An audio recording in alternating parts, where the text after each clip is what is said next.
Amma ba'd. Kita panjatkan puja dan puji syukur kehadirat Allah Subhanahu wa taala. Pada kesempatan malam yang berbahagia kali ini, hari Rabu malam Kamis tanggal 5 Dzulqa'dah 1447 Hijriah atau yang bertepatan dengan tanggal 22 April 2026. Kita masih kembali diberi kekuatan, kesehatan, hidayah, serta taufik dari Allah Jalla wa'ala.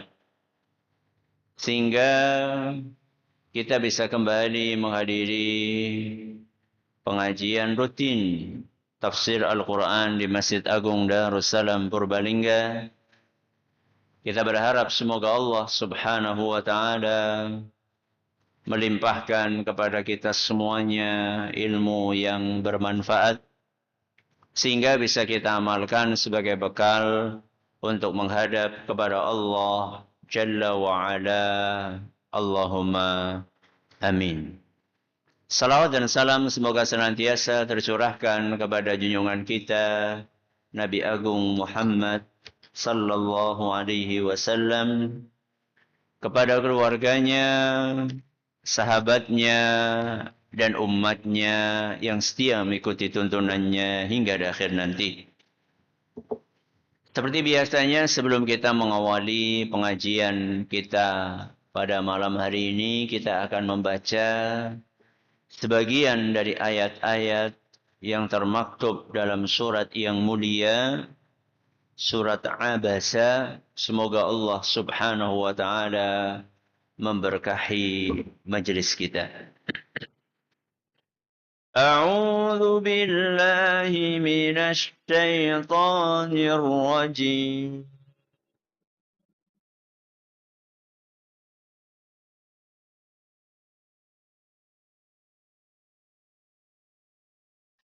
Qutilal insanu ma akfarah.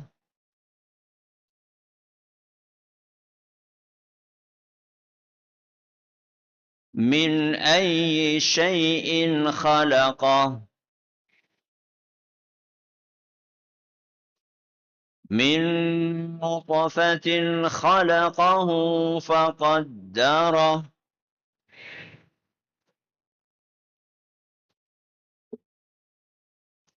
ثم السبيل يسره ثم أماته فأقبره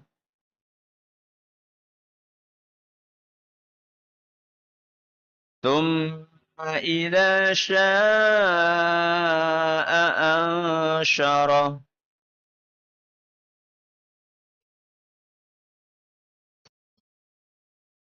كلا لما يقض ما أمره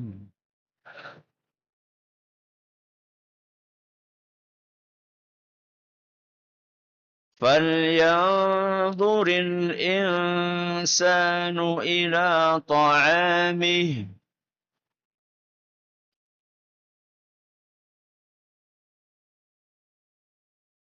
أنا صببنا الماء صبا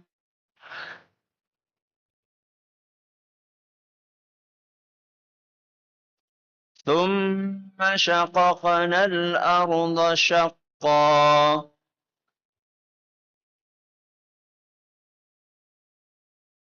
فأنبتنا فيها حبا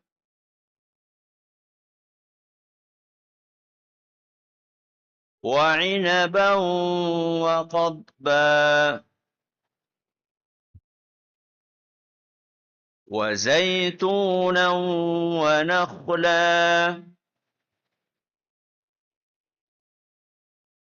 وحدائق غلبا وفاكهة وأبا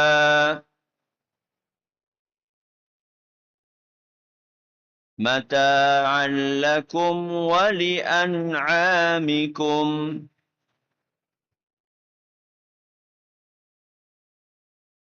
Para hadirin dan hadirat sekalian, serta para pendengar dan pemirsa rahimani wa rahimakumullah. Alhamdulillah, kembali kita melanjutkan pembahasan tentang tafsir surat Abasa. Dan terakhir kita sampai ayat ke-17. Apa bunyinya? Qutilal insanu ma akfarah. Terlaknatlah manusia. Ma akfarah. Alangkah parah kekafirannya. Jadi di ayat yang ke-17 Allah subhanahu wa ta'ala menggambarkan betapa parahnya kekufuran manusia. Lalu Allah subhanahu wa ta'ala menginginkan agar manusia ini sadar bahwa dia itu nggak pantas untuk apa? Bersikap kufur.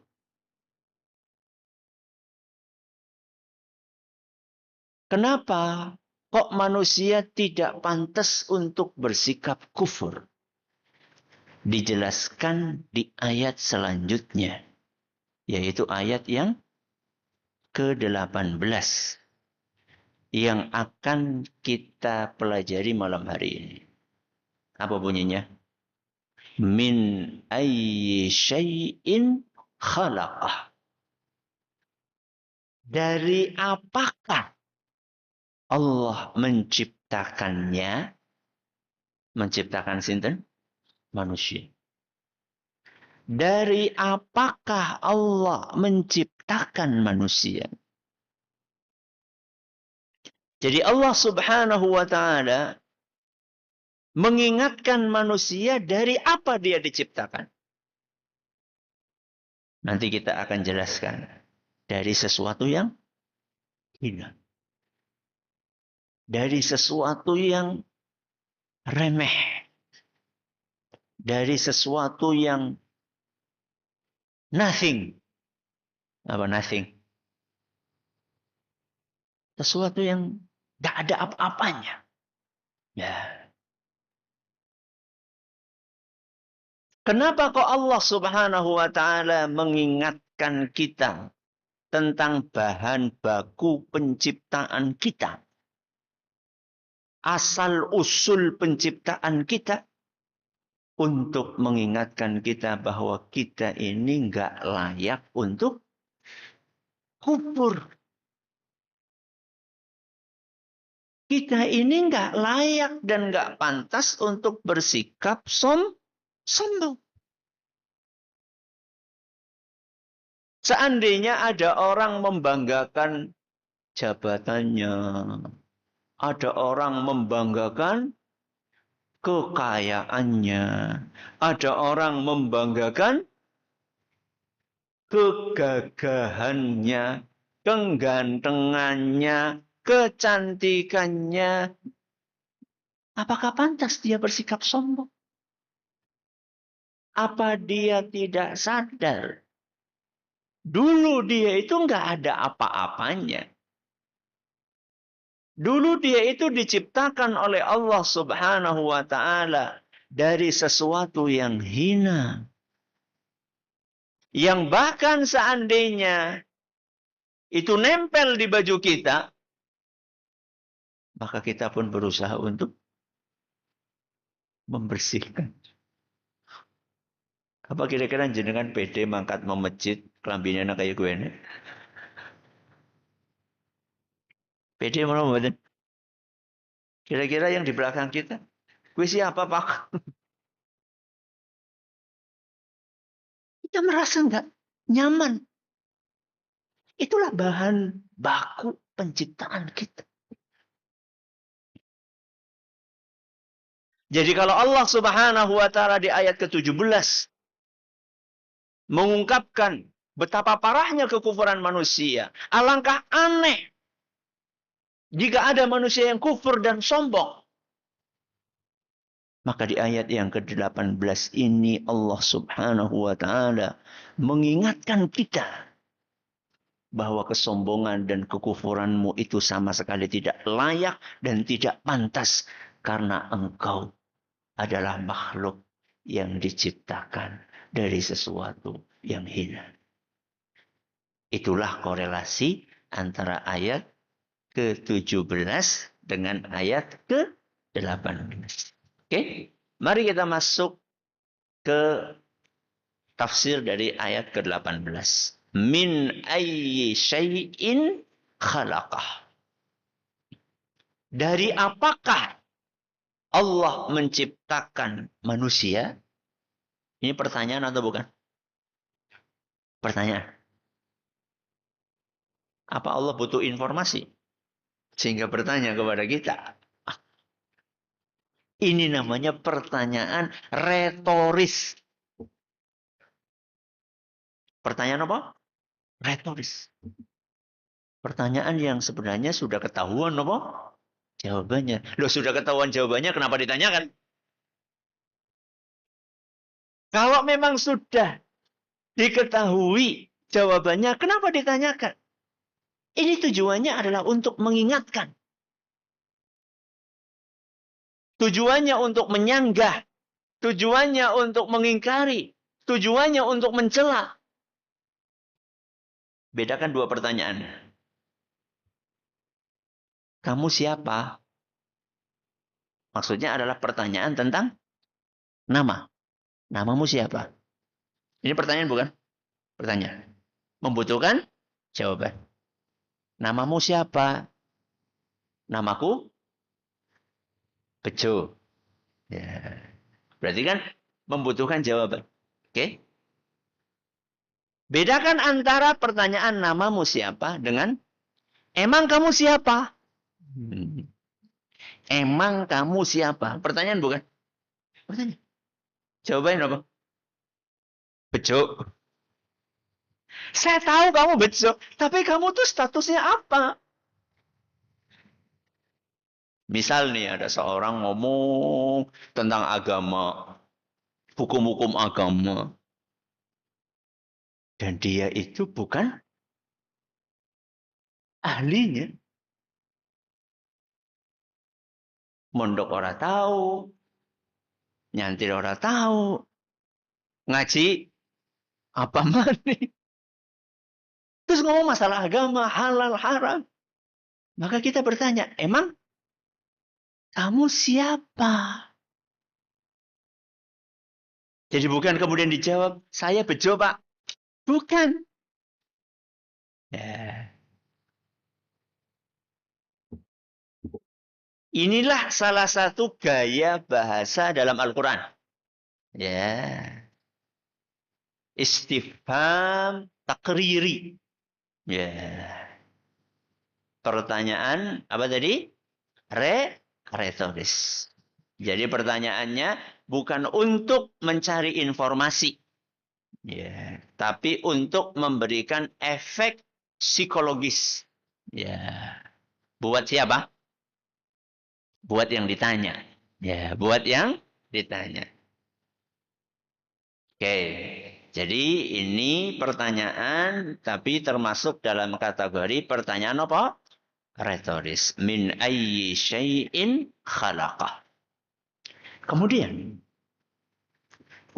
bagi yang pernah belajar bahasa Arab, ya, yang belum, ya disimak. Ya, siapa tahu nanti tertarik untuk belajar bahasa Arab. Min ayyi syai'in. Perhatikan kata syai'in. Ya. Bagi yang sudah belajar bahasa Arab, dia akan ngerti bahwa syai'in itu adalah nakirah atau ma'arifah. Saya tanya yang bahasa Arab ya, yang paham bahasa Arab. Nakirah atau ma'rifah? Nakirah. Nggak ada alif lamnya. Nakirah itu adalah sesuatu. Apa sesuatu itu? Nggak dijelaskan. Itu namanya nakirah. Dalam bahasa Arab, ketika kata dalam sebuah kalimat itu pakai kata nakirah, ism nakirah, maka ada makna yang diinginkan yaitu tahkir. Untuk menunjukkan betapa rendahnya sesuatu tersebut. Betapa apa? Rendahnya sesuatu tersebut. Atau maksudnya taklil. Untuk menjelaskan betapa kecil dan sedikitnya sesuatu tersebut. Jadi pesan yang ingin disampaikan di dalam ayat ini adalah, wahai manusia, sesungguhnya engkau itu diciptakan dari sesuatu yang rendah. Engkau itu diciptakan dari sesuatu yang kecil. Engkau itu diciptakan dari sesuatu yang hina. Apakah pantas dan layak seorang manusia yang diciptakan dari bahan baku yang rendah, lemah, kecil, kemudian petatang, petenteng, kemudian bersikap sombong kepada Allah dan kepada orang lain? Apakah ada manusia yang sombong? Hah? Yang karena jenengan pripun? Ya kadang-kadang ada. Berarti kalau kita lagi terjangkiti kesombongan, emut apa? Sekang apa? Ya. Jadi kita ini diajak oleh Allah Subhanahu wa taala untuk berpikir. Begitulah cara Allah Subhanahu wa taala menyadarkan kita bahwa ternyata dengan merenungi penciptaan kita sendiri, nggak usah jauh-jauh, kita bisa tambah keimanan. Makanya di dalam Al-Quran Allah berfirman, wa fi anfusikum afala tubsirun. Mengapa engkau tidak merenungi dirimu sendiri? Itu yang diistilahkan dengan ibadah namanya apa? Tafakkur. Ya, ibadah namanya apa? Tafakkur. Merenung. Merenungi apa? Bisa merenungi Al-Quran. Bisa merenungi ayat-ayat yang Allah ciptakan di alam semesta. Ayat-ayat kauniyah. Dan salah satu yang diciptakan oleh Allah di alam semesta ini, rasa ado-ado. Apa? Diri kita sendiri. Wa fi anfusikum afala tubsirun. Kenapa kalian tidak merenungi diri kalian sendiri? Jadi sebenarnya untuk tafakur itu ora kudu manjat gunung. Gak harus keluar banyak pergi ke Labuan Bajo atau ke Raja Ampat. Ya nak duit sih apa-apa. Ya kalau kita mau merenung tentang alam semesta ini, nggak harus kita keluar duit banyak. Wong di dalam diri kita saja banyak sekali tanda-tanda kekuasaan Allah Subhanahu wa taala. Salah satunya adalah bahan baku penciptaan kita sendiri. Ya.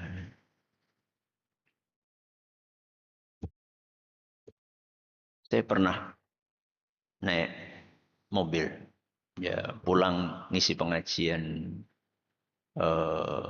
di sini kalau nggak salah, ngisi pengajian di Masjid Agung. Jadi baru bahas tentang ibadah namanya tafakkur.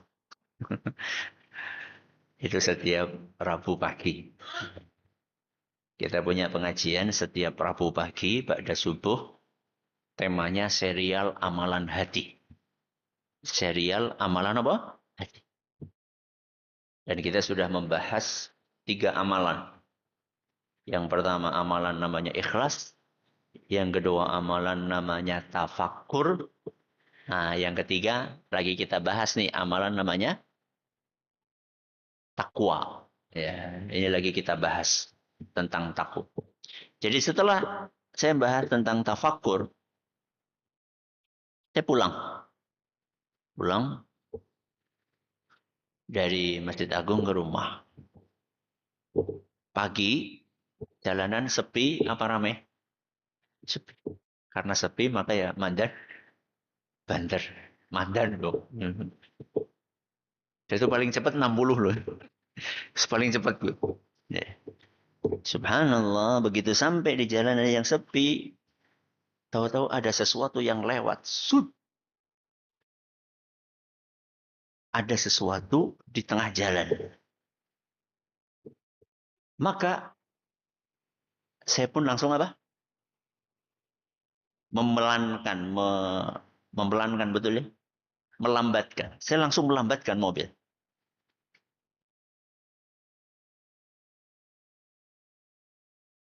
Karena khawatir itu adalah sesuatu yang berbahaya kalau ditabrak. Ternyata itu bukan apa-apa. Itu hanya sekedar plastik kresek di tengah jalan. Maka apa yang saya lanjutkan? Apa yang saya lakukan? Gas lagi.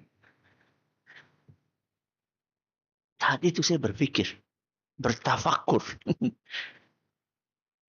Kok bisa ya? Dalam hitungan menit apa detik? Dalam hitungan detik. Mata melihat sesuatu, menganalisa sesuatu itu apa? Apakah itu kucing atau apa tadi? Kresek. Kemudian mata itu mengirimkan informasi kemana? Otak. Bahwa itu tidak berbahaya. Lantas di awal kaki ngerem sebentar. Setelah ternyata itu bukan sesuatu yang membahayakan, langsung kaki gas lagi. Hanya dalam hitungan detik. Itu namanya sistem refleks. Siapa yang bikin itu? Oh. Jadi ternyata kalau kita gunakan akal kita untuk merenung, untuk bertafakur, gak usah jauh-jauh. Dalam diri kita, kita akan temukan betapa dahsyatnya kekuasaan Allah. Masih berbicara tentang bahan baku penciptaan manusia. Dari setetes air yang hina.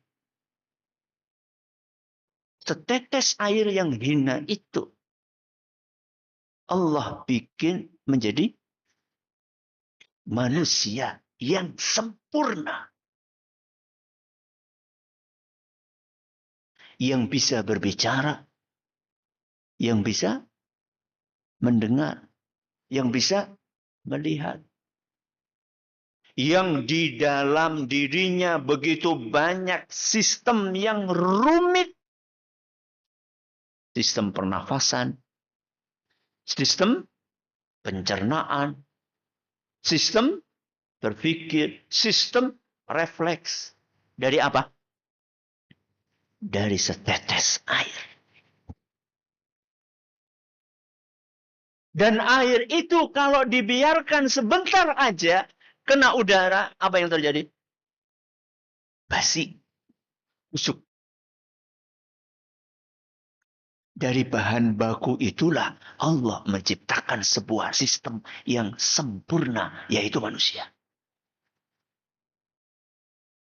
Coba sekarang, bagi orang-orang yang kagum dengan teknologi robot. Wah keren ya, orang bisa bikin apa? Robot mirip banget dengan manusia. Saya tanya, bahan bakunya apa? Banyak atau sedikit bahan bakunya? Pol. Ada kabelnya, ada besinya, ada chipnya, ada apanya lagi? Materialnya. Ya. Dari sekian banyak bahan, terciptalah robot. Itu pun juga belum tentu sempurna, toh? Ya. Ada sistem pencernaannya atau tidak? Jadi dewe mendoan. Jajal kan ngombe teh. Apa yang terjadi? Konslet. Coba disuruh mengungkapkan perasaannya. Ya. Kok bisa-bisanya ada orang terkagum-kagum dengan robot, kok dia tidak terkagum-kagum dengan kekuasaan Allah menciptakan manusia? Min ayyi syai'in khalaqah. Sekarang kita bahas khalaqah. Dari apakah Allah menciptakan manusia? Coba perhatikan. Dari apakah Allah menciptakan manusia? Saat itu yang diajak bicara siapa? Yang diajak bicara siapa? Kutilal insanu ma akfarah. Manusia alangkah kufurnya. Yang diajak bicara berarti orang-orang kafir. Yang dimaksud orang-orang kafir di situ adalah Abu Jahal, Abu Lahab, CS. CS itu dan kawan-kawannya. Ya. Dan manusia-manusia yang satu spesies dengan mereka berdua. Abu Lahab dan Abu Jahal. Allah tidak bertanya siapa yang menciptakan mereka. Tapi Allah bertanya dari apa mereka diciptakan. Perhatikan baik-baik. Iman dan mikir ya. Udah siap belum? Hah? Siap ya? Jangan tuh. Allah bertanya dari apa mereka diciptakan. Bukan siapa yang menciptakan mereka. Kenapa? Hmm? Oke, bagus. Ada yang lain? Bagus. Ada yang lain?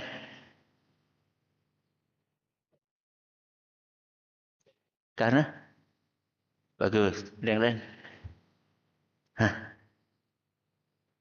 Karena mereka sudah tahu siapa yang menciptakan manusia. Sehingga nggak perlu ditanya lagi. Mereka sudah sadar. Abu Lahab, Abu Jahal, dan teman-temannya itu tahu bahwa yang menciptakan mereka adalah siapa? Adalah Allah. Berarti sepakat atau tidak? Sepakat. Antara Nabi kita Muhammad sallallahu alaihi wasallam dengan kaum musyrikin, mereka sepakat dalam satu poin. Apa itu? Bahwa yang menciptakan alam semesta ini termasuk di dalamnya manusia adalah siapa? Allah. Secara lebih jelas lagi, itu disampaikan oleh Allah di dalam ayat yang lain. Dan banyak ayatnya. Salah satu ayat itu ada dalam surat Az-Zukhruf ayat 87.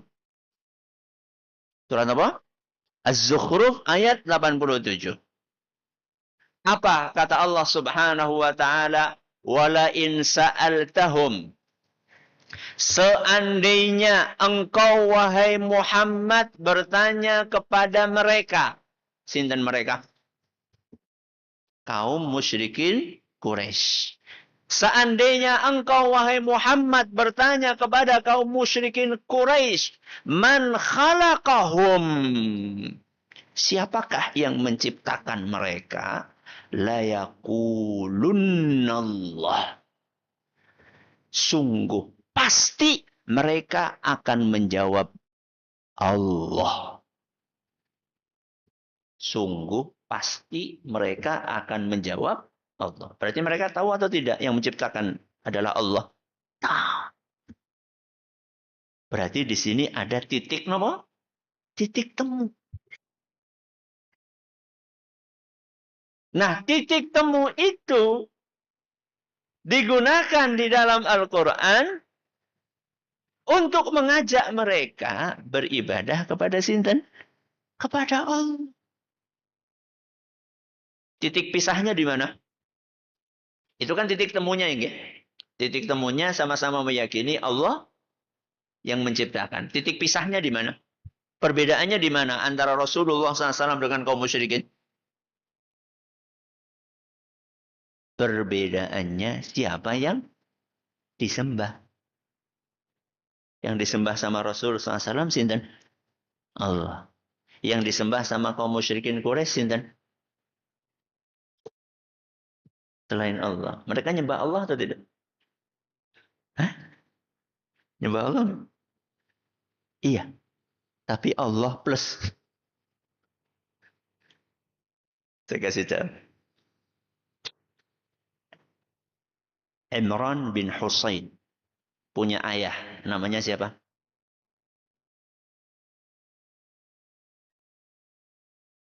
Oh gampang. Imran bin Husain punya ayah. Namanya siapa? Husain. Oh gampang banget.